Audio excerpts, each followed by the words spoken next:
panguva ino VP Constantine Chiwenga vogena popularity. Vanhu vaya vachiti aiwa, even vanhu vakazama kuda kuita the regime kada kuzama kuataka VP Constantine Chiwenga kana kuya vachivapa false claims. Right now, aiwa, havangabvisi the people's unwavering confidence in VP Constantine Chiwenga. Sana pina mashoko anobuda nyogwa panapa atona kuti General Constantine Chiwenga panguva ino yavari kuonekwa kunzi is now at a critical point, at a point yari kuonekwa kunzi aiwa, he can make it or lose it. Don't subscribe or like button on the bell like chipina panapa paendo chabata tafatha Lawrence anoposta VP Constantine Chiwenga aiwa mamuri kuona ari kuChina vanokuda anyora vachiti no flood of paid PR puppets or spineless mouthpieces can shake the people's unwavering confidence in General Chiwenga's ascent to the presidency.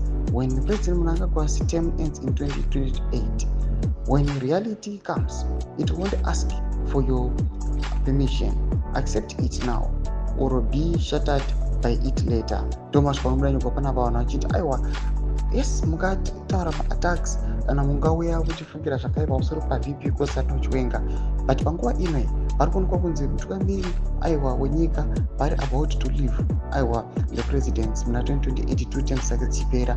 Panapa masupporters aVP Constantine Chiwenga ari kuti you have to accept it now kuti VP Constantine Chiwenga ndiye the rightful person ari fit for the post oro muchazongova shattered zvenyu kana nguva yacho ichinge yakwana. Mashoko ari kuda panapa tokona kuti aiwa malalisi aVP Constantine Chiwenga aiwa vari kuya panapa vane unwavering support in confidence yekuti VP Constantine Chiwenga is going to make it. Vari kuya panguva ino vachiti aiwa he is the rightful person aiwa to lead the country. Panguva ino pari kuonekwa kunzi aiwa zvikananda zvanyanyisa zviri kuluta maresources enyika, hazvisi kana kutombofunga warfare yevanhu kana zvipatara and the likes. Zvinyazi kuonekwa kunzi each and every state aiwa yenyika panguva ino in every sector aiwa is now dilapidated. Tudze mafungiro enyu muri kudii pamusoro pechiitiko ichi. Kuna comment section yedu dzamafungiro enyu. So subscribe or like, hit on the bell icon.